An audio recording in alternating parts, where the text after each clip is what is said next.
CPM এর একটি বক্তব্য, তাদের একটি ড্রাফট খসড়া, সেটা আপনাদের সামনে আমরা তুলে ধরবো, কারণ এখানে বেশ কিছু ইঙ্গিত পাওয়া গিয়েছে যার মধ্যে খুব উল্লেখযোগ্য সিপিএম এর মূল শত্রুকে।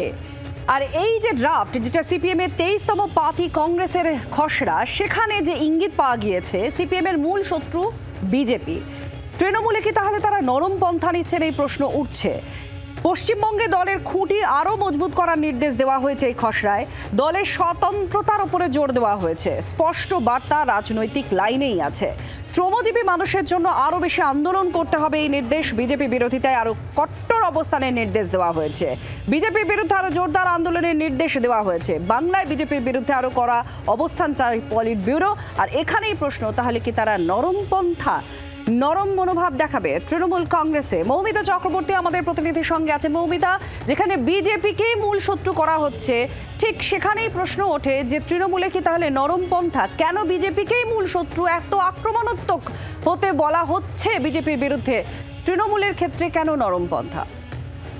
দেখো, নরম পন্থার বিষয় নয়, কিন্তু বিষয় যেটা উঠেছে যে কৌশলগতভাবে সিপিআইএম তারা স্পষ্ট করলো যে এতদিন ধরে তৃণমূল আমাদের শত্রু বা বিজেপিও আমাদের শত্রু বলে তৃণমূল এবং বিজেপিকে যেভাবে একই সারিতে রেখে সিপিআইএম নেতৃত্ব তারা পশ্চিমবঙ্গে আক্রমণ করেছে, বিজেপি এবং তৃণমূল একই সারির শত্রু নন।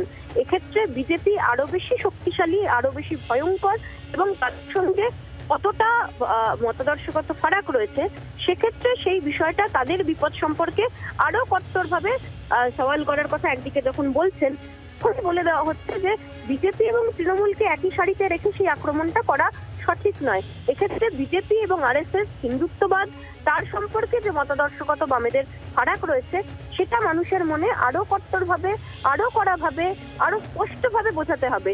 সেই জায়গায় প্রশ্ন উঠছে যে তাহলে কি ইন্ডিয়া জোটের সমীকরণের কথা মাথায় রেখে, লেফট ইউনিটির জোরদার করার কথা মাথায় রেখে তৃণমূলের প্রতি কিছুটা হলেও সফট লাইন করতে চাইছে প্রকাশ করাটা, সেই প্রশ্নই কিন্তু এই মুহূর্তে উঠেছে। আর এখানে যখন এই প্রশ্নটা উঠছে, সামনের যখন নির্বাচন রয়েছে, 26-এর বিধানসভা নির্বাচন রয়েছে রাজ্যে, এই যে একটা ধারণা বা এরকম একটা যখন দৃষ্টিকোণ তৈরি হচ্ছে দলের মধ্যে, এখানে তাহলে কি হবে? এই রাজ্যের ক্ষেত্রে তাহলে তারা কিভাবে লড়াই এগিয়ে নিয়ে যাবে?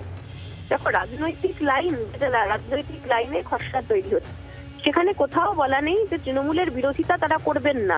তৃণমূলের বিরোধিতা তারা করবেন, বিজেপির বিরোধিতাও তারা করবেন, কিন্তু এক্ষেত্রে দুজন শত্রু তারা একই রকম শক্তিশালী নয় বলে মনে করছে আলিমুদ্দিনের নেতৃত্বকে, সেটাই জানানো হয়েছে যে দুজন শত্রুর আলাদা টাইপ।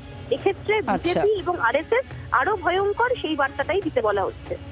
ধন্যবাদ। মৌমিতা চক্রবর্তী আমাদের প্রতিনিধির সঙ্গে ছিলেন, এবং আপনারা শুনলেন যে পার্টি লাইনে এখনো পর্যন্ত যেটা নির্ধারণ করা হয়েছে, যেভাবে এগোবে দল, সেখানে বলা হচ্ছে যে বিজেপি অনেক বেশি শক্তিশালী শত্রু, মূল শত্রু। বিজেপিকে যেভাবে তারা আক্রমণ শানাবেন, সেই জায়গায় তৃণমূলের ক্ষেত্রে তাদের আক্রমণ অন্য ধারায় বইবে।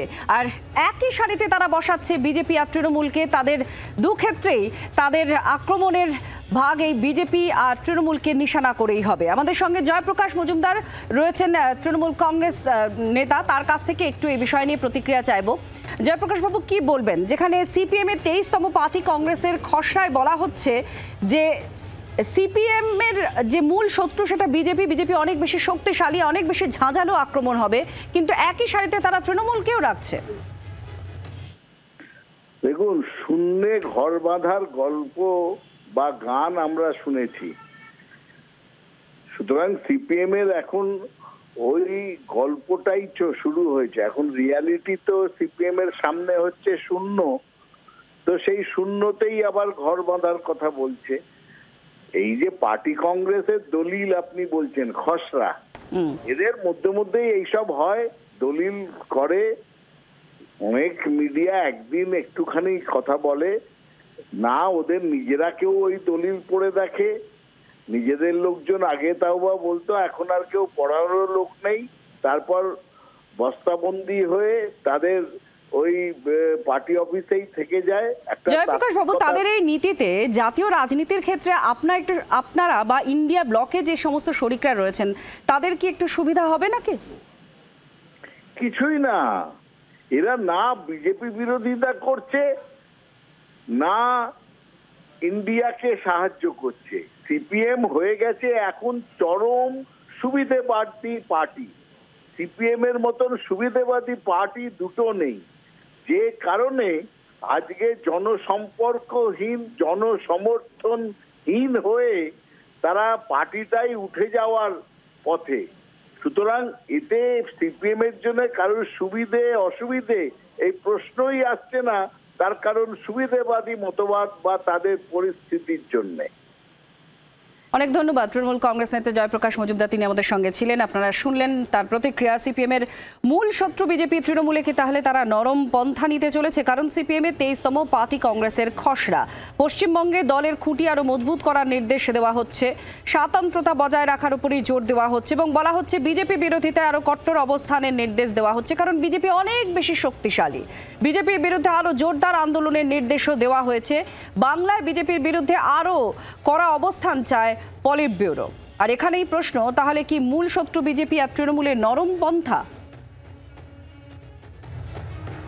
সিপিএম এর মূল শত্রু বিজেপি, তৃণমূলে কি তাহলে নরম পন্থা? এই প্রশ্ন উঠছে সিপিএম এর 23তম পার্টি কংগ্রেসের খসড়া থেকে। তার কারণ তারা বলছে বিজেপি অনেক বেশি শক্তিশালী, অনেক বেশি আক্রমণাত্মক ভঙ্গিতে বিজেপিকে সামলাতে হবে, অনেক বেশি বিরোধিতা করতে হবে। আর সেই বিরোধিতার জায়গায় সাধারণ মানুষকে বোঝাতে হবে যে কেন বামেরা, সিপিএম এই অবস্থান নিচ্ছে, অর্থাৎ কেন বিজেপির বিভিন্ন পলিসি বা তাদের বক্তব্যকে মানুষের সামনে তুলে ধরবে, মানুষ আক্রমণাত্মকভাবে মানুষের কাছে তারা তুলে ধরতে চান। সেক্ষেত্রে তৃণমূলে কি তাহলে নরম পন্থা নিতে চলেছেন? এই প্রশ্ন উঠছে। আমাদের সঙ্গে দিলীপ ঘোষ রয়েছেন, প্রাক্তন বিজেপি সাংসদ। দিলীপ বাবু, কি বলবেন? সিপিএম এর যে 23তম পার্টি কংগ্রেসের খসড়া, সেখান থেকে একটা প্রশ্ন উঠছে, আপনাদের বিরুদ্ধে অনেক বেশি আক্রমণাত্মক ঝাঁজ বাড়াতে চলেছে সিপিএম। তারা মনে করছে আপনারা অনেক বেশি শক্তিশালী। আর প্রশ্নটা উঠছে যে তৃণমূলের কি তাহলে নরম পন্থা নিচ্ছে সিপিএম? ঠিকই, প্রশ্ন স্বাভাবিক। ওরা একটা নিজেদেরকে সর্বভারতীয় পার্টি মনে করে না, সেটা আছে কিনা এখন। বিজেপি কেন্দ্রীয় সরকারে আছে, সেরকম তার বিরোধিতা করাটা স্বাভাবিক বিরোধী ধর্ম। কিন্তু আমরা পশ্চিমবঙ্গের রাজনীতি করছি, যারা একদিন বলেছিল আমরা 230 ওরা 30, তারা আজকে শূন্য এখানে না লোকসভা বিধানসভায়। তো সেই জন্যই হয়তো সুস্থ নরম যারা ক্ষমতায় আছে, এত অত্যাচার অনাচার হচ্ছে, যে আরজি কর নিয়ে এত বড় ঘটনা, রোজ এরকম ঘটনা ঘটছে, সেই ব্যাপারে কি নরম আর হতেও পারে এটা। কারণ আমার যেটা মনে হয়েছে বিজেপির প্রতি তাদের ঝাঁইটা বেশি, বিরোধিতা না করতে পারলে এখানে বিজেপি যাতে মমতা ব্যানার্জি বিরোধিতা করে সরকার বদল না করতে পারে, সেজন্য তাকে প্রোটেক্ট করার দায়িত্ব নিতে আরজি করে। ইনডাইরেক্টলি তারা অরাজনৈতিক আন্দোলনের নাম দিয়ে বিজেপির রাস্তা বন্ধ করে মমতা ব্যানার্জিকে সেফগার্ড দিয়েছেন আরজি করে। এটাই হতে পারে আমাদের পলিসি। এখন এখানে মমতা ব্যানার্জির সঙ্গে থাকো আর দিল্লিতে নাচানাচি করো, কারণ ওনাদের তো অস্তিত্ব নেই ওখানে। তো সেই জন্য পরিস্থিতির কারণে হয়তো দরকার হলে আগামী নির্বাচনে ওরা